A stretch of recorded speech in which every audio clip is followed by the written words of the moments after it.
સાબરકાંઠા જિલ્લાના પ્રાંતિજ ખાતે વર્ષોથી રાત્રિના સમયે પલ્લીનો મેળો ભરાય છે, જેમાં આજે પ્રાંતિજના બ્રહ્માણી માતાના મંદિરે પલ્લીનો મેળો ભરાશે કે જેમાં હજારોની સંખ્યામાં માઈ ભક્તો ઉમટી પડશે અને પલ્લીના દર્શન કરી ધન્યતા અનુભવશે અને જય અંબેના જય ઘોષથી સમગ્ર પ્રાંતિજ ગુંજી ઉઠશે।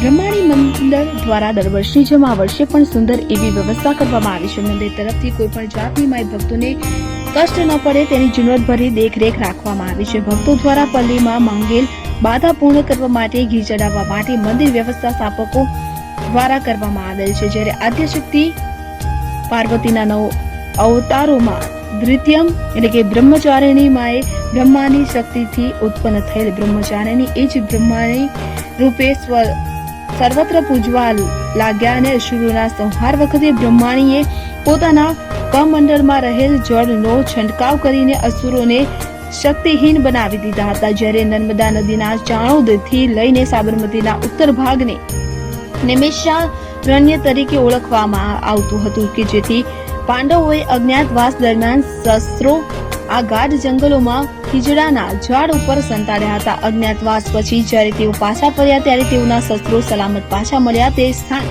રૂપાવટી નગરી એટલે કે હાલનું રૂપાલ ગામ અને માતાજીએ તેમને વિજય થયાનું વરદાન આપ્યું, તેથી રૂપાલના વરદાયની કહેવામાં બીજો શાસ્ત્રો સાબરમતીના જંગલમાંથી પ્રાપ્ત થયા। તે સ્થાનને પાંડવોએ પ્રાપ્તિપુરી નગરી વસાવી તેનું અપભ્રંશ તથા પ્રાંતિજ નગર બન્યું। શસ્ત્રો પ્રાપ્ત થતા પાંડવોએ યજ્ઞ કર્યો, માતાજીની સોનાની પલ્લી બનાવી તેના ઉપર ચોખા ઘીનો અભિષેક કર્યો, એટલે કે ત્યારબાદ આસો સુદ નોમના દિવસે પલ્લી કાઢવામાં આવે છે। જ્યારે આજના યુગમાં સોનાની પલ્લી બનાવી શકાય તેમના હોવાથી તેના પ્રતીક તરીકે ખીજડાના લાકડામાંથી પલ્લી બનાવવામાં આવે છે। પ્રાંતિજ નાની ભાગોળ પટેલવાસમાં સૌ પહેલા રાજપૂતો અને નાગર બ્રાહ્મણો રહેતા હતા। માતાજી રાજપૂતના ઘરે કુંવારિકા રૂપે જન્મ્યા હતા અને તેમના પિતાએ ઓજલના રિવાજને લઈને નવરાત્રીમાં ગરબે રમવા ના જવા દેતા તેઓને માઠું લાગી આવતા હાઈવે ઉપર આવેલ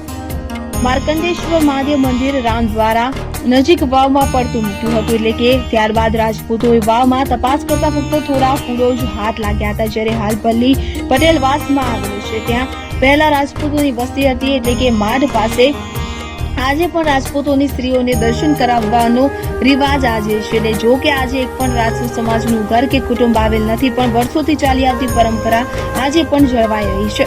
માઢ સુધી પલ્લી યાત્રા લઈ જવામાં આવે છે, પછી મંદિરથી 1 કિલોમીટર દૂર રાવળ વિસ્તારની બાજુમાં આવેલ એક ખેતરમાં ઠંડી પાડવામાં આવે છે। ત્યારે આજે રાત્રિના 1.5 કલાકે બ્રહ્માણી માતાના મંદિરથી પલ્લી નીકળશે।